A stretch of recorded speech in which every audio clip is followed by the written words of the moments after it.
We get to start a series that I've been looking forward to quite a bit. It's a short book, but it has a great deal in it. So if you would open up to Jonah, we're going to be in the book of Jonah. We're going to start in Jonah 1. And Jonah is an interesting character. When we come to him, we come to this scene that really must have been kind of comical in a tragic, scary kind of way. If you can picture the group of men with whom he was dealing on a storm-tossed ship that was about to break apart. Experienced sailors do not throw their goods overboard unless they know they're in trouble. And this exhausted group of haggard, scared men who had tried to row the ship into shore and couldn't, who had done their very best to do rightly, even as they were heathen, pagan men.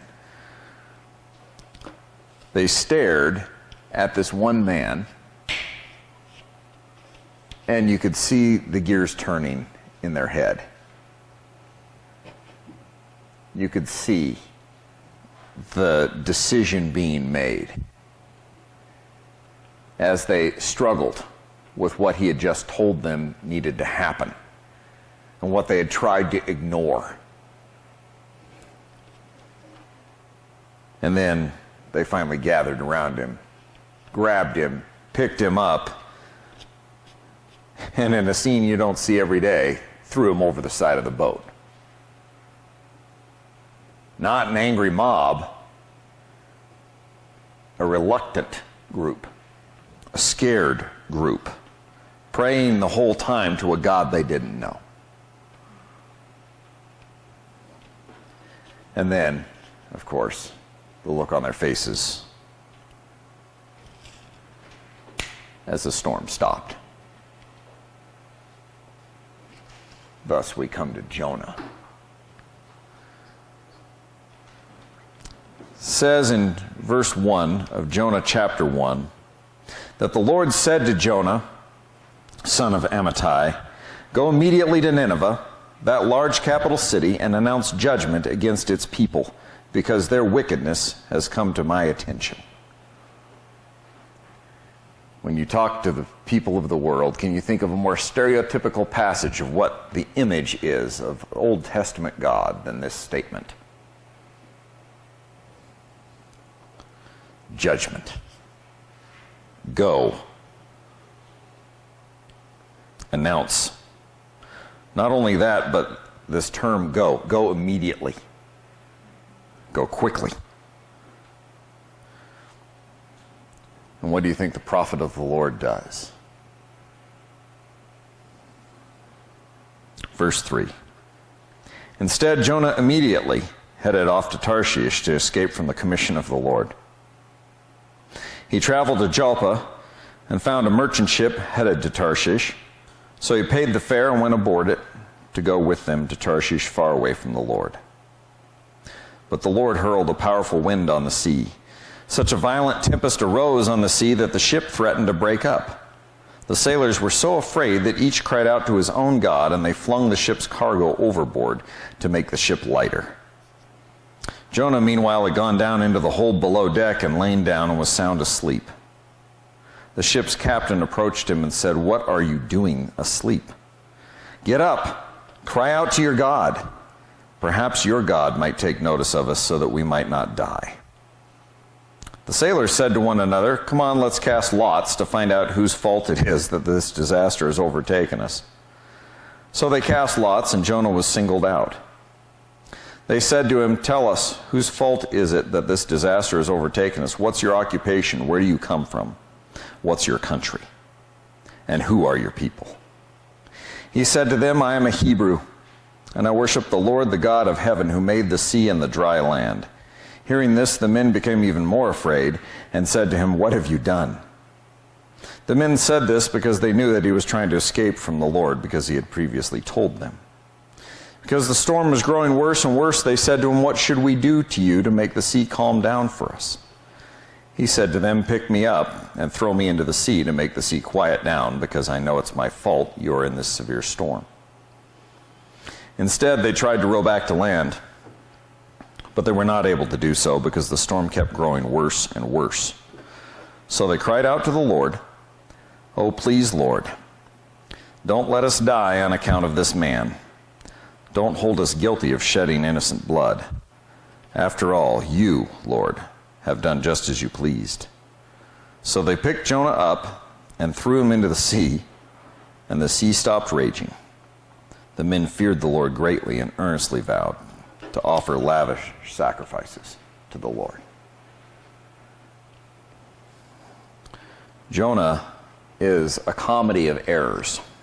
A prophet of the Lord in ancient times, in a time in which Israel was dominated by its neighbors, who was given what so many prophets hungered for: a message of judgment against one of those neighbors. Nineveh was a large city. It was the capital of the Assyrian Empire at one point. It was one of their main centers, and it was known for its cruelty. It was known for the tortures that they inflicted on their prisoners. It was known for evil. And here God sends his command to his prophet. It's a fascinating thing when we start out with Jonah. Go ahead. Yeah. You'll find that there's a series of unexpected things in this passage. Jonah, being a prophet of the Lord, I'm sure, had multiple times that he had carried God's message faithfully. We don't really know a whole lot about him. Some people actually have suggested that he's metaphorical, that he's more of a story to illustrate something than real.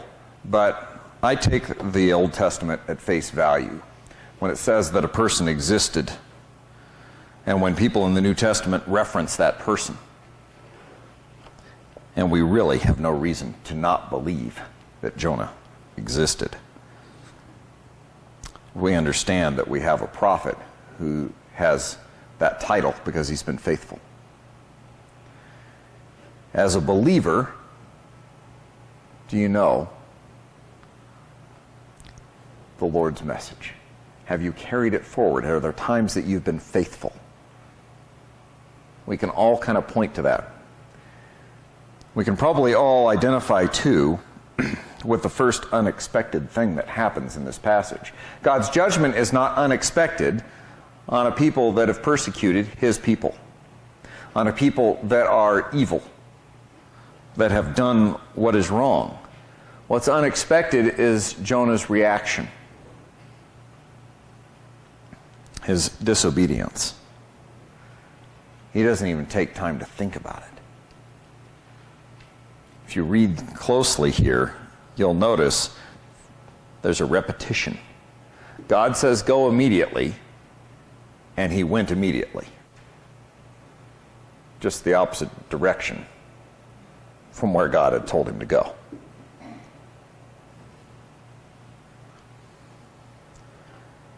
Very few times in my life was I overly tempted, after the first couple of experiments when I was a small child, to directly disobey my mother.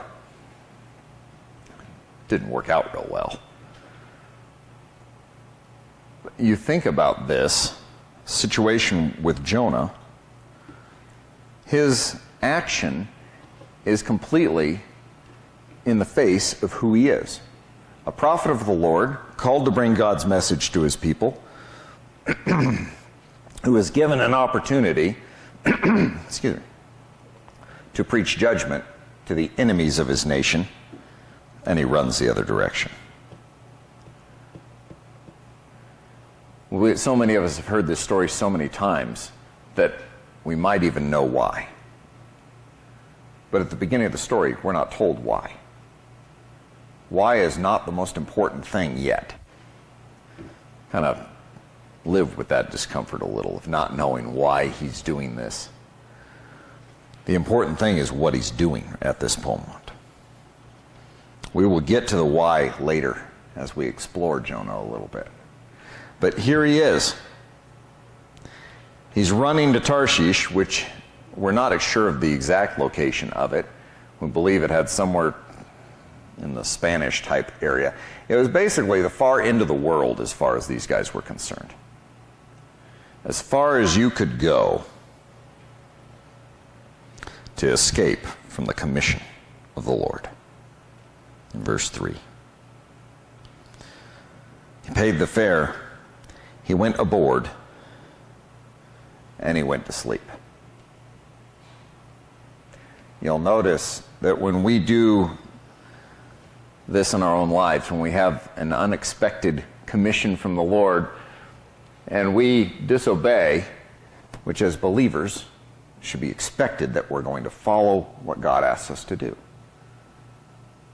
And we tend to run off the other direction.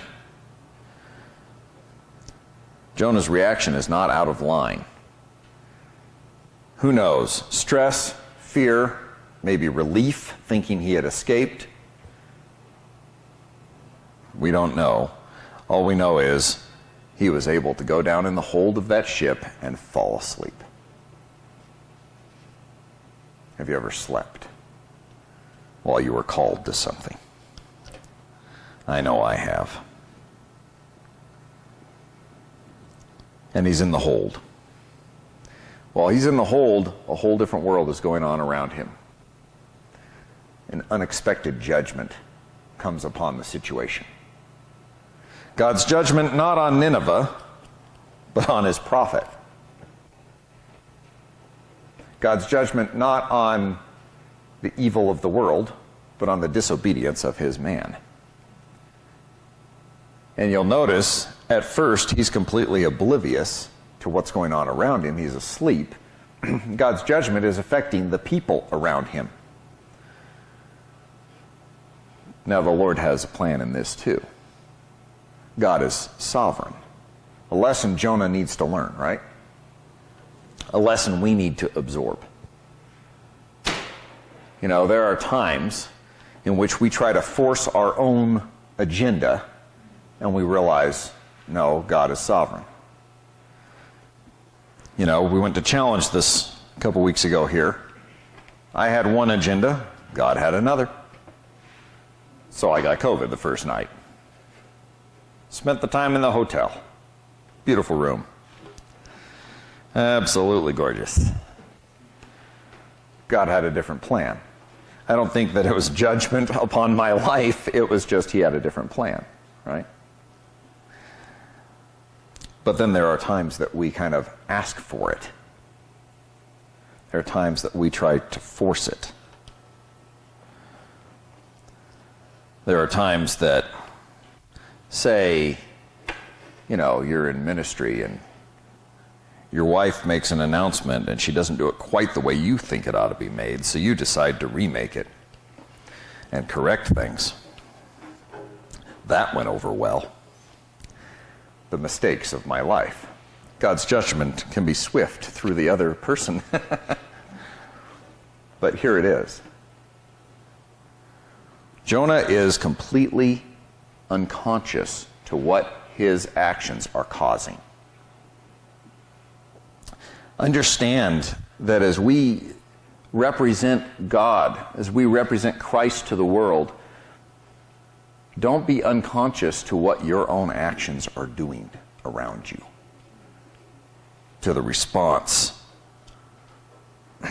to what is happening because of you. But remember the sovereignty of God in all of this. We talked about God being sovereign when we went through our statement of faith. God is in control. Even in Jonah's disobedience, God is in control. God's message of judgment here is not to be neglected for a very important reason that we'll get to later. And it's not because God is angry and because God is cruel. It's the key of the book of Jonah. The sailors were so afraid, it said in verse 5, that they cried out, each to his own god, and then they started chucking the cargo. First they went to the spiritual, then they went to the practical.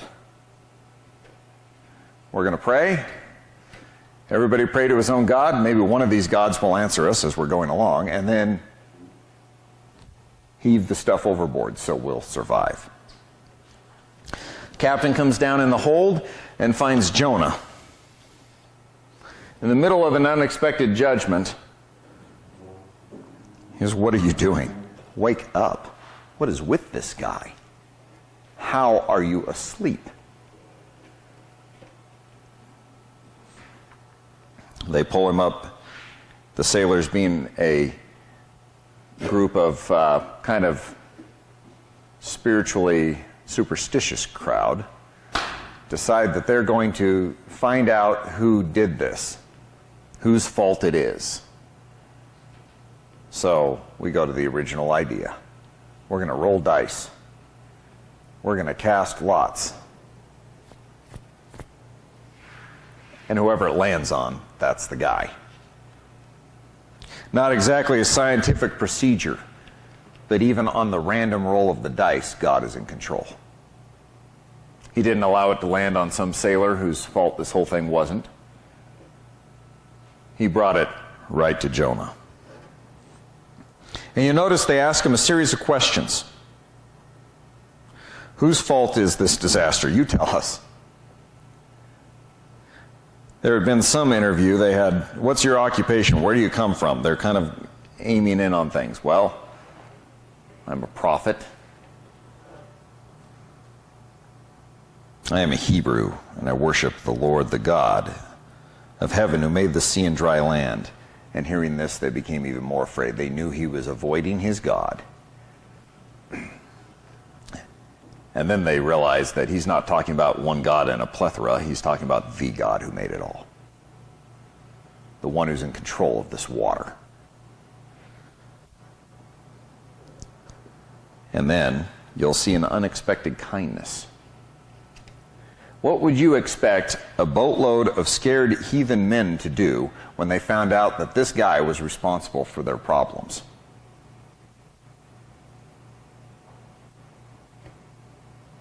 He was responsible for their lives being in jeopardy. What would you expect them to do?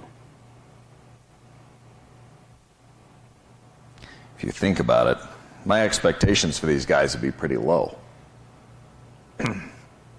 I would expect them to not even bother with a plank. Just chuck him over the side, especially after he said, if you throw me over the side, the storm will subside. But that's not what they do. You notice in this, the reason Jonah is running is going to play into these guys' kindness to him. Someone to whom they owed nothing, except the loss of their cargo and possibly their lives. And yet, what do? Because the storm is growing worse and worse, they said to him, what should we do to make the sea calm down for us? He said to them in verse 12, pick me up and throw me into the sea to make the sea quiet, because I know it's my fault you're in this severe storm. Instead, they tried to row back to land. They were reluctant to be agents of judgment on him. Instead, they tried to save him. What an unexpected kindness. These guys expected to die, in a way. They were trying to live. They were trying to do what was right. They were trying not to kill someone. So they tried to row back to land. And here we are. The storm kept growing worse. They couldn't get back. So in verse 14, they cried out to the Lord, oh, please, whichever God you are. We don't know you, but don't let us die on account of this guy. Please don't kill us over him. But that's not God's intent now, is it?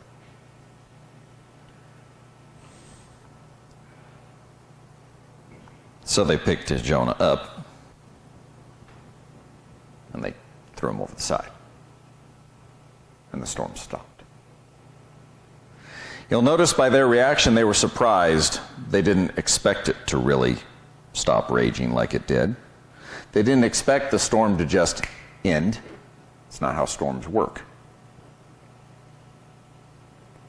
And when it happened, you'll notice they were shown an unexpected mercy. They were shown a mercy that caused them to fear the Lord greatly. And they vowed to offer lavish sacrifices to the Lord. In other words, even in his disobedience, Jonah was used to bring people in a merciful way to God. They were scared and they were scarred, but they were not dead. Their ship still floated. And now they knew who God was, who God is. To me, it's a story of mercy. Jonah is a series of God's sovereignty and God's mercy. Now, we started out with, go, announce judgment. But there's something about Jonah that we will learn as we go along. He understands who God is. And that understanding, coupled with his own inner issues, is what caused him to run. It's fascinating. It's fascinating to see God's servant run from him. And like I said, we'll get to that reason, that core reason later. But you can look at it right here and go, what's the crux of the first chapter? First chapter really has a main point. You will not escape God's call. God's call will happen. It will be done. If not for Jonah, he would have figured another way to reach these sailors. But because of Jonah, God used the most dramatic of examples. He used a storm. He used his man. And he used Jonah in spite of himself. Understand that when we as believers are called to do something, we can't thwart God. Jonah directly tried to thwart God. What a silly man. A prophet who knows God directly trying to counter what God is going to accomplish. Let me encourage you. We as Christians, doesn't matter the reason, we disobey.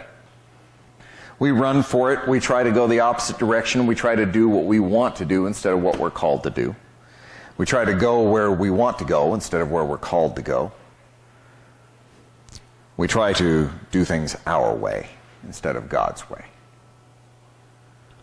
But God won't be thwarted by us. Sometimes it means that somebody else gets the blessing. Someone else gets the blessing of being used by God. Sometimes it means he's simply going to use his Spirit, his word, and circumstances to bring someone to know the Lord. And sometimes it means God is going to have to come get you and get your attention. That's a scary one. Think about it from Jonah's position.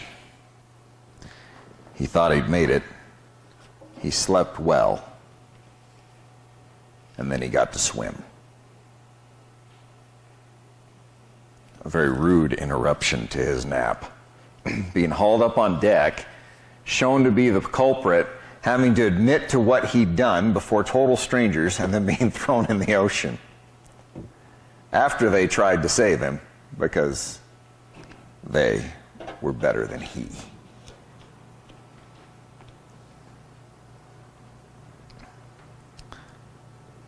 we'll find later in the book of Jonah that it's not God's judgment that Jonah was trying to avoid, inflicting on the Ninevites.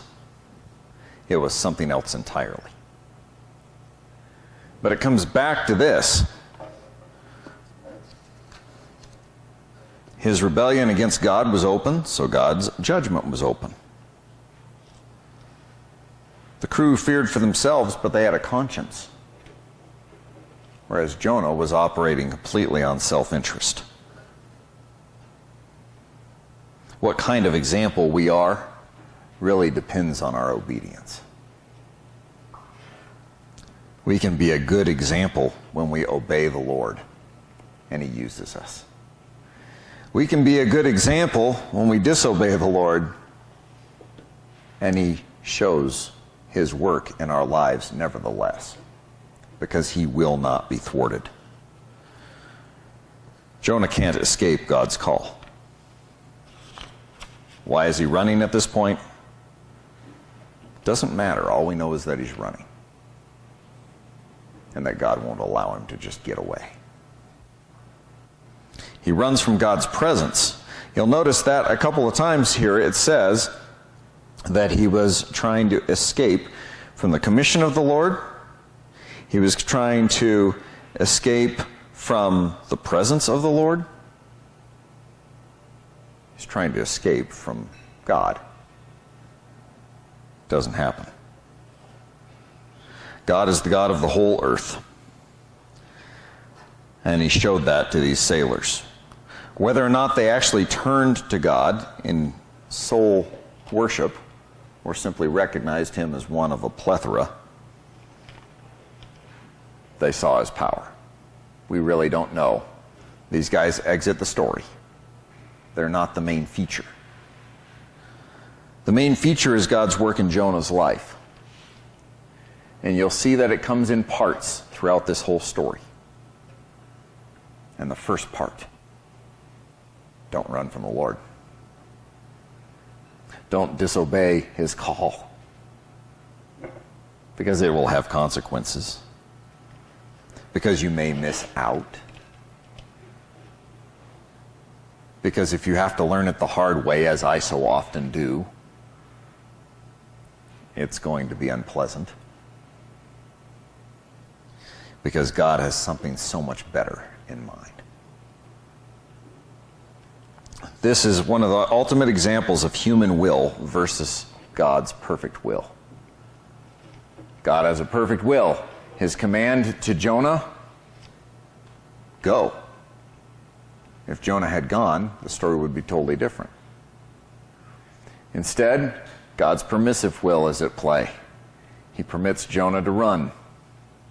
He doesn't control him like a robot. He tells him to go. Jonah goes the opposite direction, and God acts in that. Because God is sovereign. He is in control. Let me encourage you.